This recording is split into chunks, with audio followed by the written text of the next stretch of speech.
በመጀመሪያው የአፍኮን መክፈቻ ጨዋታ ሞሮኮ ኮሞሮስን ጥግታ ይዛታለች ማለት ነው።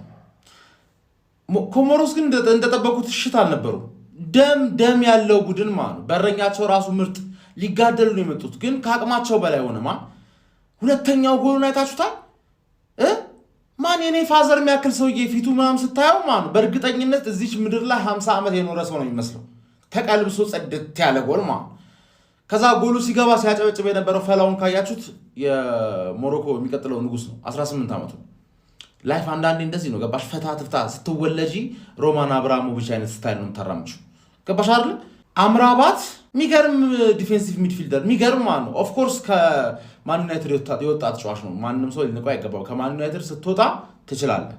ነክተህ ብቻ ወጣ ከቫይረሱ እዛ ቫይረስ ይዛሃል። ከዛ ከቫይረሱ ስትጸዳ ቫይረሱ እንድትችል ያደርጋል።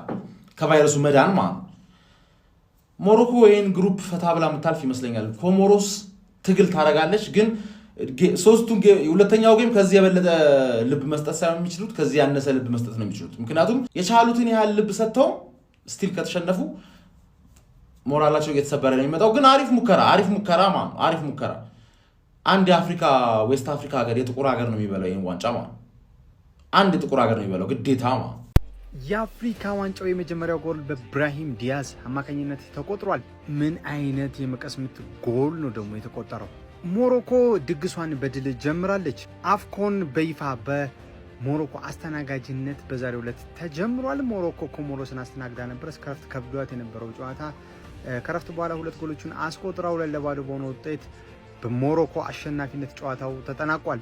አፍኮን የአፍሪካ ዋንጫ የአህጉራችን ትልቁ ዋንጫ በይፋ በሞሮኮ ተጀምሯል። ብራሂም ዲያዝ የመጀመሪያው የ2025 የአፍሪካ ዋንጫ የመጀመሪያው ጎል አስቆጣሪ መሆን ችሏል። ለአዳዲስና ፈጣን መረጃዎች ፕላስ ኖታም ጋር እንዳትረሱ።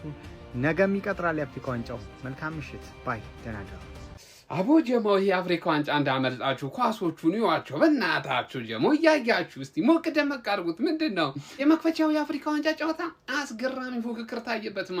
ኮሞሮስ ያልተጠበቀችው ቡድን ፈተና የሆነችባት ለሞሮኮ። እንግዲህ ሞሮኮ ቀለል አድርጋ ታሸንፏለች ተብሎ የታሰበ ጨዋታ ነበረ። ግን ኮሞሮሶች ቀድሞ የተገኘውን ፔናልቲ ራሱ በረኛቸው ያዳነበት ሁኔታ በጣም አስገርሞኛል። ጀሞ ይችላል የኮሞሮሱ በረኛ ጀሞ። ያ ብቻ አይደለም አጥቂዎቻቸው በጣም ነው ያስገርሙኝ ጀሞ። ለማንኛውም 2-0 ሞሮኮ ስታሸንፍ እንግዲህ ያስቀድሞ ጎል ማስቆጠር የቻለው ብራሂም ዲያዝ ነው ጀሞ። ሁለተኛው ጎል ደግሞ ፎርቢቹ ይለያል ነው ምላችሁ፣ ይለያል። ለማንኛውም በዚህ ጨዋታ ላይ አምራባት በጣም ምርጥ ነበር ጀሞ። ያ ብቻ አይደለም ብራሂም ዲያዝ ማስገራሚ ብቃቱን ማሳየት ችሏል ጀሞ።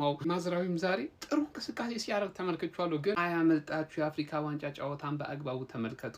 ይመቻችሁ። በሞሮኮ አዘጋጅነት እየተካሄደ የሚገኘው 35ኛው የአፍሪካ ዋንጫ እነሆ በሞሮኮ አሸናፊነት ተጀምሯል። እንግዲህ እጅግ በጣም የሆነ አስደናቂ የበላይነት በተመለከትንበት ጨዋታ ሞሮኮ ኮሞሮስን 2-0 በሆነ ውጤት ነው ማሸነፍ የቻለችው። በዚህ ጨዋታ ላይ ሞሮኮዎች እንግዲህ በራሂሚ አማካኝነት የፔናልቲ የማስቆጥሩበትን አጋጣሚ አግኝተው ሳይጠቀሙበት ቀርተው ነበር። ነገር ግን ብራሂም ዲያዝ እና ኤልካቢ እጅግ በጣም የሆነ አስደናቂ ጎል ካስቆጠሩ በኋላ 2-0 በሆነ ውጤት ነው እንግዲህ ኮሞሮስን ማሸነፍ የቻሉት። እኔ በአፍሪካ ዋንጫው በጣም ሌክዠሪ የሆነ ስኳድ ዴፕዝ ካላቸው ብሔራዊ ቡድኖች መካከል ሞሮኮ በግንባር ቀደምትነት የምትጠቀስ አይነት ብሔራዊ ቡድናት ብል ማጋነን አይሆንብኝም። በአፍሪካ ዋንጫውም እስከ ፍጻሜው ድረስ መጓዝ የምትችል አይነት ብሔራዊ ቡድን ትመስለኛለች በእኔ እይታ ካላት ስኳድ ዴፕዝ አንጻር፣ እንዲሁም ደግሞ እንደ አዘጋጅነቷ ማለት ነው። ግን በጣም የሆነ አስደናቂ የሆነ የአፍሪካ ዋንጫ የመክፈቻ ጨዋታ ነበር የተመለከትነው። ሞሮኮዎች እንዳላቸው የስኳድ ዴፕዝ እንግዲህ ጨዋታውንም የበላይነት በመውሰድ 2-0 በማሸነፍ የመጀመሪያ የግሩፕ ኤ ጨዋታቸውን እንግዲህ በ3 ነጥብ እነሆ ጀምረዋል ማለት ነው። ስለዚህ ጨዋታ ምን ትላላችሁ? ሀሳባችሁን ኮሜንት ሴክሽን ላይ አካፍሉኝ። የፕላስ ምልክቱን በመጫን ፈጣንና አዳዲስ የሆኑ እግር ኳስ መረጃዎችን ማየት ይችላል። ቢስሚላ ገራሚ ጨዋታ ገራሚ ጎል አየን። ሞሮኮ በመክፈቻው ኮሞሮስን 2-0 አሸንፋለች በጨዋታ ብልጫ።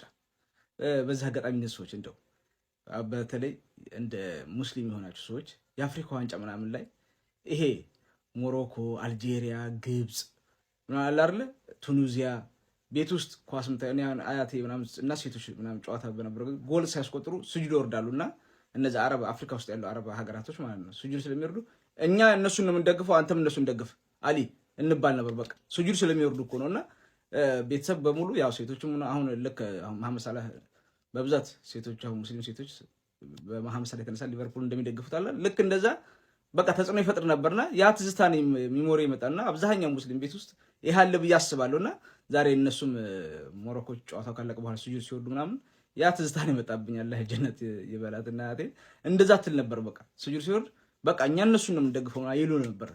ግን ዛሬ በዛ አጋጣሚ ይሄ ትዝ ብሎኝ ነው። ጨዋታው ግን ደማቅ ጨዋታ ነበር፣ የሚገርም ጨዋታ ነበር። ሸሁም አሲስት አድርጓል። ማዝራዊ ኢብራሂም ዲያዝም ጎል አስቆጥሯል። በተከታታይ ለሞሮኮ ያደረገው ጨዋታ 7 ጎል አስቆጥሯል። እንኳንም ለስፔን አልተጫወተ። በቃ ይሄ ይመጥኗል። በቃ ሞሮኮ አፍሪካ ቡድን አትመስልም። በቃ ለየት ያለ ነው፣ እየሰራች ነው፣ የስራዋን እየከፈላት ያለው ብዬ አስባለሁ። ግን አሪፍ ጎል አይተናል። እስቲ እናንተ በጨዋታ ላይ የተሰማችሁን ኮሜንት ላይ አስቀምጡ። ቪዲዮ ከተመቻችሁ ኮፒ ሊንክ፣ ሪፖስት፣ ላይክ ማድረግ እንዳይረሳ። ቴንክ ዩ